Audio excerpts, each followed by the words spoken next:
Sebenarnya saya itu awal kenapa ke komunikasi. Awal itu saya dibully. Saya itu dulu sering diejek, dihina Sama dan temen dibully. di SMP? Sama teman SD. SD. Lanjut SMP pun masih dibully. Nah, kalau saya lewat ke kerumunan orang malah suara badak datang gitu kan. Tiba-tiba dalam mimpi tuh saya ketemu dengan seseorang yang wajahnya tuh bersinar banget.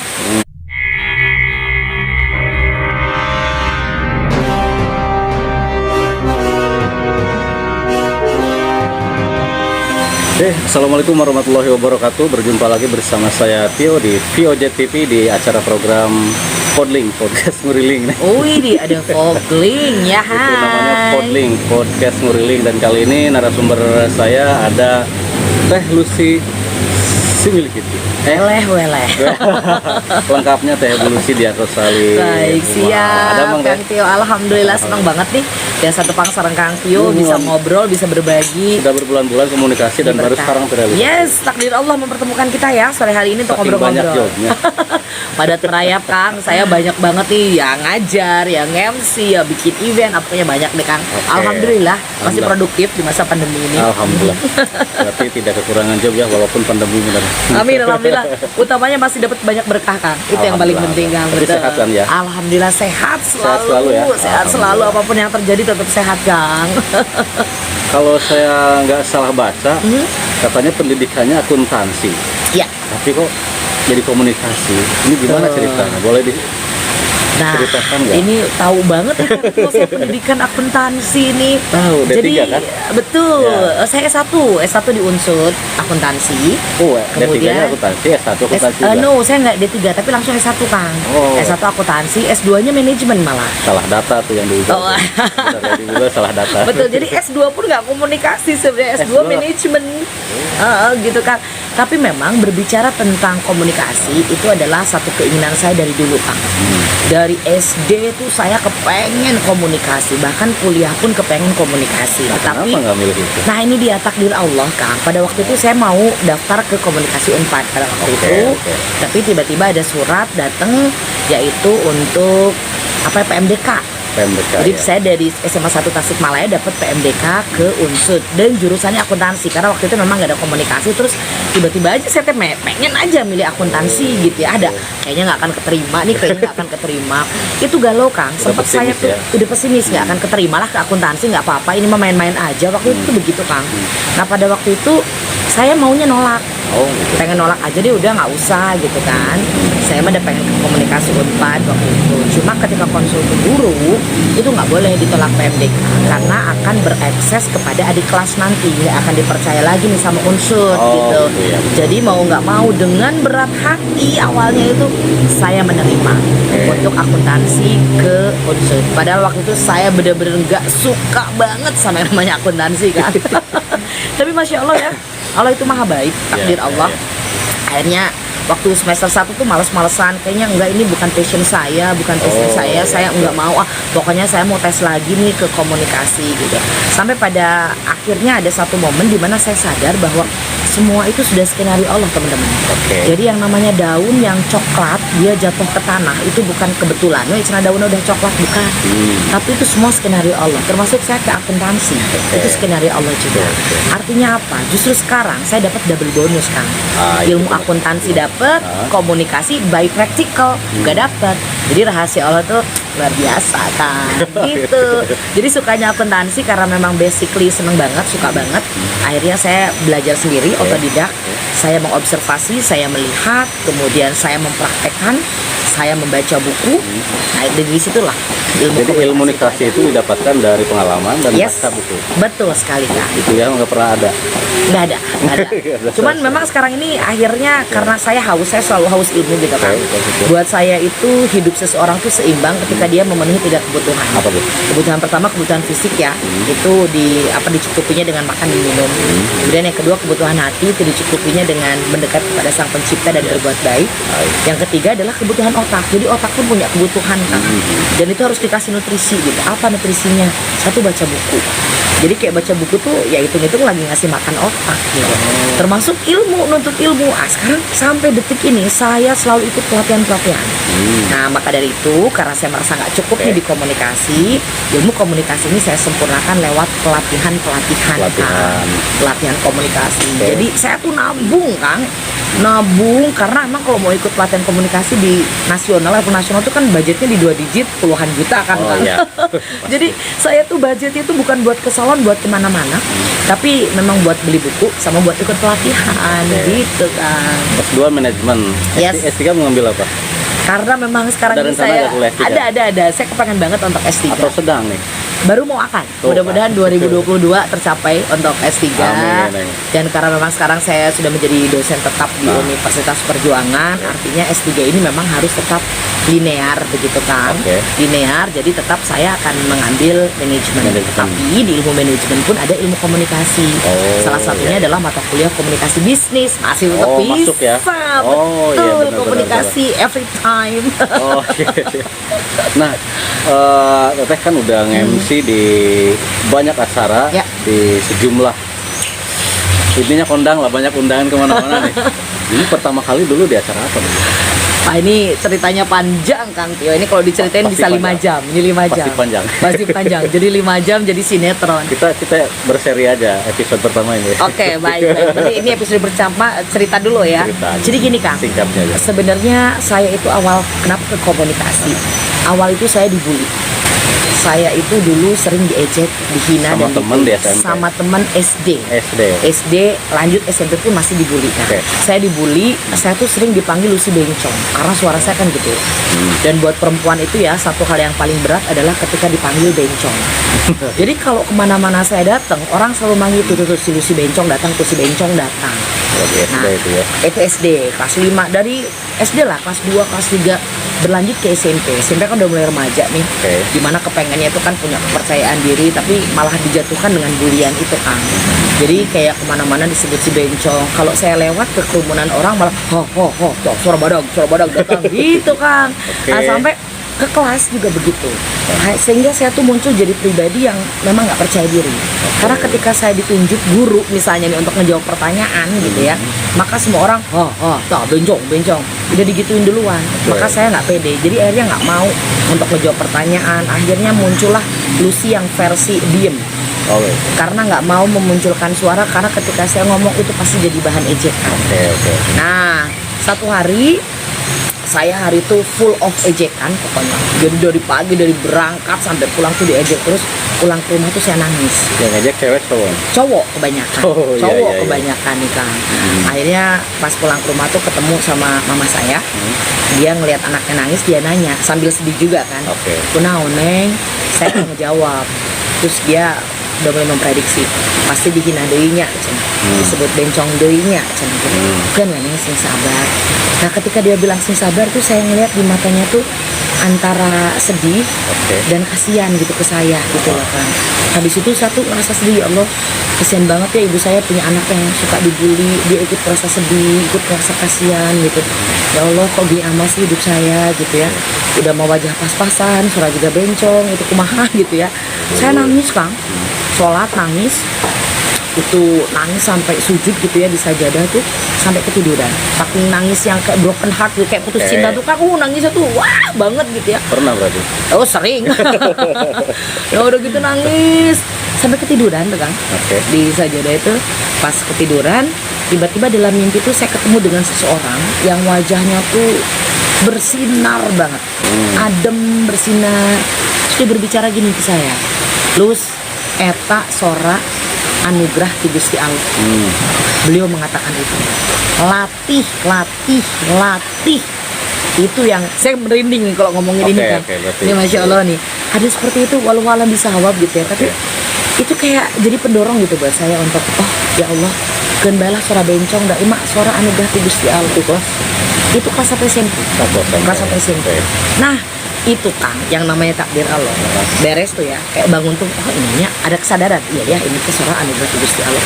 Besoknya Kang, saya tuh ke sekolah tuh jalan kaki tuh ya, kemana-mana. Saya sekolah di SMP 2, saya rumah di jalan rumah sakit, perjalanan agak panjang. Itu di jalan, Masya Allah, saya ketemu dengan, ini mohon maaf, orang yang tunawicara, yang ngomong A aja susah ya, gitu. Di situ saya semakin sadar, Masya Allah, bahwa suara saya itu memang bukan bulian, bukan pas untuk diejek, tapi suara saya itu anugerah dari Allah. Dibandingkan dengan orang yang mohon maaf diberikan satu, yaitu satu ujian untuk tunawicara gitu. Di situ muncullah, oke, berarti saya harus menunjukkan kepada dunia bahwa suara saya ini tidak pantas untuk diejek. Suara saya ini anugerah dari Allah dan harus bermanfaat untuk orang lain. Itu yang kepikiran dari saya. Nah, dan ejekan itu berhentinya di kelas berapa? Nah, ini dia menarik, pertanyaannya keren. Setelah itu, jadi berbekal dari tatapan mata ibu gitu ya, ketemu dengan yang pernah bicara, muncul kesadaran bahwa suara saya itu memang anugerah dari Gusti Allah. Lalu saya terpacu untuk gimana suara saya agar memang tidak pantas untuk diejek dan bermanfaat untuk orang lain.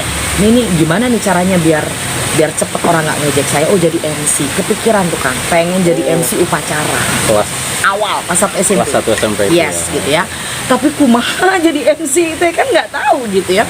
Maka ketika ada kakak kelas yang MC itu saya ngeliatin, mengamati, mengobservasi cara ngomongnya gimana. Saya pelajari itu kalau lagi upacara, saya latih di rumah.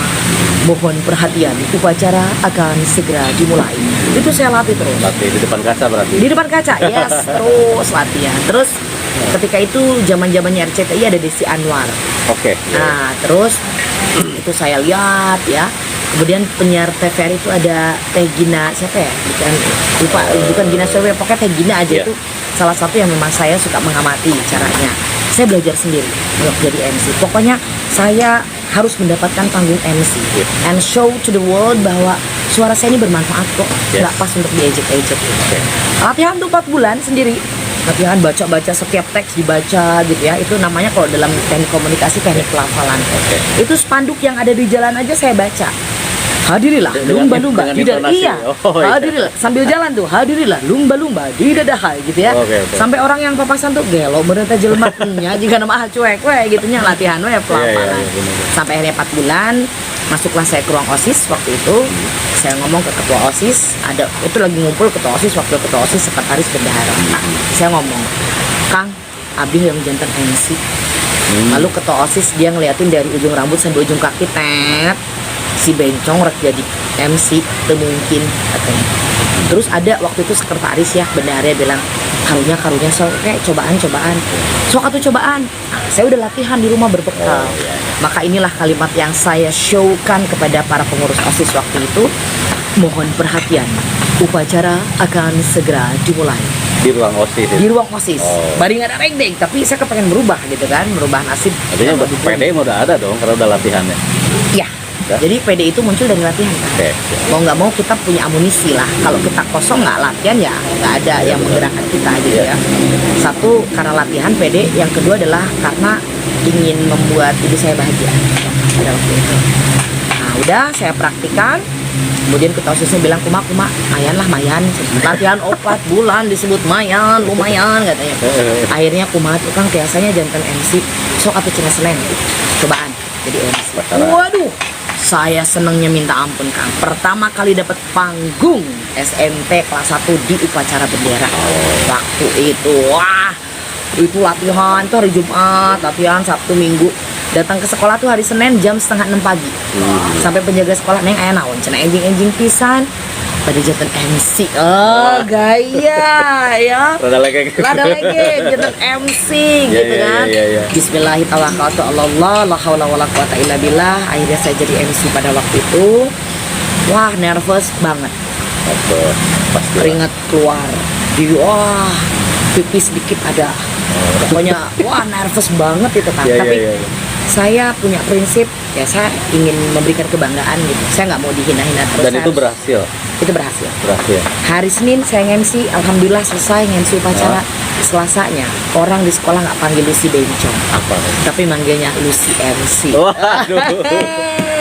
Itu jadi doa ya. Yes, betul sekali kan. Jadi Itulah yang terjadi. Jadi yang bully-bully tadi gigit jari dong. Gigit jari. Yang bully-bully respectful. Saya di kelas jadi aktif, percaya diri meningkat. Makanya aduh jangan sampai kayak ngebully ya. Itu tuh betul-betul membunuh seseorang. Kasihan ya jadi. Dengan bully tuh dia nggak berani gitu buat ngapa-ngapain gitu. Betul. Nah padanya muncul percaya diri di kelas aktif, mau menjawab, kalau ada presentasi ikut, ada ini katanya murid teladan ikut, saya ikut semua. Setelah lu CMC itu saya ngikut semua kan. Karena percaya diri muncul gitu. Itu yang Keren. menjadi awal pokoknya pertama kali kelas 1 SMP gara-gara itu lu si bencong Ya, berarti gara-gara. kan pesannya kalaupun kita dibully ya jangan patah semangat gitu. Yes. Pesannya itu. Betul kan. Artinya saya selalu mengimani bahwa apapun yang Allah berikan kepada kita, seperti suara saya ini kan dulunya dihina gitu ya harus menyadari bahwa itu anugerah dari Allah. Dulu dihina, dibully, kemudian jadi MC, diundang kemana-mana sampai viral jadi MC kondang di Tasikmalaya, paling capetang se Tasikmalaya, bahkan se-Priangan Timur lah ya. Dan sekarang sudah punya sekolah sendiri, Ya, sekolah komunikasi sendiri, apa namanya? Sekolah komunikasi Miracle. Miracle. Betul. Apa itu? Kenapa Miracle? Jadi miracle itu kan artinya keajaiban. Keajaiban. Saya selalu percaya bahwa keajaiban itu akan hadir setiap saat ketika kita percaya kepada Allah. Jadi Allah itu akan selalu memberikan keajaiban selama kita mau berikhtiar dan juga berdoa. Siswanya banyak kan? Alhamdulillah sekarang kalau alumni udah lebih 1000-an lah. Dari tahun berapa didirikan? Itu tahun 2015. 2015. Sudah 6 tahun. Betul ya. Sudah dosen tetap, buka sekolah komunikasi sendiri. Coba itu. Saya seneng pendidikan kan. Ya, oke. Jadi kenapa saya buka sekolah komunikasi mereka? Kalau dulu saya merasakan ketika saya ingin menjadi MC, nggak ada teman diskusi, belajar sendiri gitu ya. Padahal menjadi MC itu merubah segalanya. Oke. Jadi kepercayaan diri muncul, status sosial di masyarakat juga Muncul, jadi iya benar, MC loh, Kang. pasti. Nah cuma ketika orang mau merubah dirinya dari yang tidak percaya diri ke percaya diri, jembatannya kan satu kan. Dari tidak bisa ke bisa tuh satu, jembatannya apa belajar. Belajar ya. Nah cuma waktu itu saya kan belajar sendiri, nggak ada temen gitu. Makanya saya di Miracle ingin menjadi teman. Teman belajar, teman diskusi. Tagline-nya pun bukan sekedar bisa bicara. Oh, tapi Jadi harapannya begini, tadi kan saya katakan bahwa suara yang dimiliki oleh kita yang bisa berbicara itu anugerah dari Anugerah, Allah. iya. Dan sebagai rasa syukur kepada Allah, itu tentunya kita harus menggunakan panca indera kita termasuk mulut ini untuk berbicara yang bermanfaat, Pak. Yes. Makanya bukan sekedar bisa bicara, tetapi bicara yang memang bermanfaat untuk orang lain, yang saling mengingatkan di dalam kebaikan, Ngomong- yang inspirasi gitu. Oke. Ngomong masuk sekolah komunikasi mereka mau nggak? Enggak, kita seringkali bikin program. Gak apa-apa, promosikan. Oke, jadi kita punya program. Sebenarnya kita ngukur-ngukur ya. Jadi misalnya kayak biaya 1,3, kalau pendaftaran di 2 minggu itu diskon sampai 50%. Jadi 650.000 itu untuk 7 kali pertemuan. Yes. Dan banyak from zero to the hero. Banyak yang dari nol akhirnya udah bisa jadi MC itu 2 kali job, 2 kali job udah break even point, udah balik modal itu Oh. Bang. Bahkan kalau misalnya teman-teman nih, aku pengen sekolah MC tapi misalnya secara budget nih aku belum ada gitu. Oke. Nggak apa, kita ngobrol aja. Nanti mungkin bisa free. Kita ada program-program sosial juga Ada karena juga ya. kami concern untuk bidang pendidikan ini kan. Oke, Gitu. siap. Mantap. Ini kalau mau dibedah sampai ke akar-akarnya kayaknya bisa lewat maghrib nih kayaknya. Iya, lewat jam 12 malam. Kang. Tapi mungkin ini pertanyaan terakhir. Karena sering dibully, kemudian berhasil menumbuhkan kepercayaan diri, berarti nggak sempat ngurusin cinta dong. Cinta itu. Sorry ini pertanyaan. Iya. Cinta itu datang kan, ada dong, ada lah. Jadi lucu nih ngobrolin soal cinta. Nggak mungkin kalau SMP nggak mungkin lah ya, karena saya SMP juga jomblo. Oh iya. MA biasanya. SMA cuman suka-suka gitu-gitu aja lah. Kuliah juga biasa aja lah gitu. Oh, berarti Artinya biasa kalau semua ya? saya pribadi, yang penting cinta itu pada akhirnya saling menguatkan ya. Jadi kalau misalnya cinta nih kayak hubungan, tapi di dalam situasi hubungan itu saling menyakiti, nggak ada manfaat buat kita. Dalam artian bukan manfaat materi, tetapi manfaat secara hati gitu ya. Oke. Makanya udahlah, mending udahan aja. Karena kita nggak dapet apa-apa, kita malah dapet sesuatu yang negatif, mending selesai gitu. Jadi apapun itu, mau itu pekerjaan, mau itu relasi gitu ya, relationship, ketika di situ kita tidak mendapat kebaikan, ya selesai aja gitu. Nah akhirnya saya ketemu dengan suami saya ini paling ketemunya cuma 3 kali ya, langsung kemudian menikah gitu kan. Tidak satu sekolah. Tidak satu sekolah, ketemunya di bis. Oh, kan. Panjang-panjang ceritanya ini mah. Nah, jangan, ntar aja lah. Jadi ya begitulah, artinya bahwa cinta ini hadir sebagai anugerah, cinta ini hadir untuk saling menguatkan dan saling melengkapi Jadi setelah selesai kekurangan. kuliah baru ada nikah. Ya, Udah nikah gitu. betul Ya. sekali. Ya. Artinya karena memang gini, karena dari awal juga niatnya ingin membahagiakan orang tua ya. Betul. Jadi saya pikir wah ini nggak sempet punya pacar kayaknya. Mas gitu-gitu aja lah. Ada ya? Ada selintas gitu.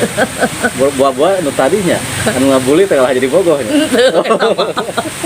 Tidak bertemu kembali di kehidupan remaja berikutnya. Oh, nggak ada ya? Nggak ada. Tuh, apalagi ya? Barangkali terakhir nih pesan-pesan untuk teman-teman yang suka dengan ilmu komunikasi atau yang pengen belajar di MC aja. Oke, yang pasti MC ini adalah satu bidang komunikasi yang saat ini sedang tren ya, baik di Tasikmalaya ataupun di Indonesia. Kenapa? Karena apalagi di wedding begitu ya. Karena industri ini sangat terbuka. Apalagi wedding ini selama ada kehidupan, di situ ada wedding. Dan selama ada wedding, di situ ada MC. Jadi artinya peluang sangat tinggi sekali, besar sekali untuk MC wedding. Kemudian berbicara tentang bagaimana menjadi MC, setiap orang bisa menjadi MC. MC itu bukan talent, MC itu bukan bakat, tapi MC itu adalah proses. Jadi selama mau proses, mau belajar, mau berlatih, itu bisa. Artinya dari tidak bisa menjadi bisa, satu jembatannya adalah belajar, berproses. Karena proses tidak pernah mengkhianati hasil. Nah, jadi ayo kita bareng-bareng belajar di Sekolah Komunikasi Miracle. Banyak lulusan-lulusan yang memang sudah ini, sudah saya bangga ya sebagai seorang seorang founder Miracle. Bahkan banyak orang mempertanyakan, lu ngapain bikin Miracle? Nanti job kamu keambil loh sama MC itu, katanya gitu. Malah jadi keambil, ngapain katanya bikin sekolahan oleh murid-murid. Terus saya bilang, yang namanya sukses itu bukan urusan harta saja. Orang sukses itu adalah ketika orang di sekitarnya ikut sukses. Seneng malah kita ya. Makanya saya senang nih untuk alumni Miracle ya, Sarangyo, semangat, sukses untuk semua yang belum menjadi MC. Mari kita ramaikan dunia ini dengan menjadi MC, karena lewat MC inilah banyak sekali peluang-peluang terbuka, network semakin terbuka, hidup kita juga menjadi lebih berwarna lagi dan bergairah tentunya. Jadi nggak ada ceritanya MC sedih, nggak ada. Happy dan sehat selalu. Oke, pemirsa POJ, mungkin pembicaraan saya dengan Teh Lucy dicukupkan sekian karena sangat panjang dan alhamdulillah menarik sekali, inspiratif, dan jadi pengen jadi MC juga. Ikut-ikutan. Free of charge. Amin. Nanti ikut kelasnya ya. Amin. Mudah-mudahan nanti bisa dikondisikan. Dan Teh Lucy punya channel YouTube? Saya ada, tapi channel YouTube-nya di Sekolah Komunikasi Miracle. Namanya apa? Sekolah Komunikasi Miracle.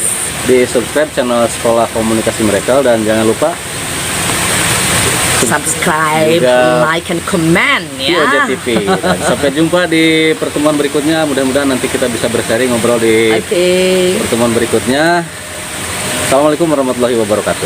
Salam sehat, salam semangat. Dadah. Cek 1, 2, 3. Hai guys, assalamualaikum. Cek. Ada suaranya? Positioning kayaknya ada jaga jaraknya. View mata kemana Kang? Ke layar atau ke kamera itu? Tetap-tetapan juga bos. Oh iya, sekali kesini ya. Sah, berbicara jauh.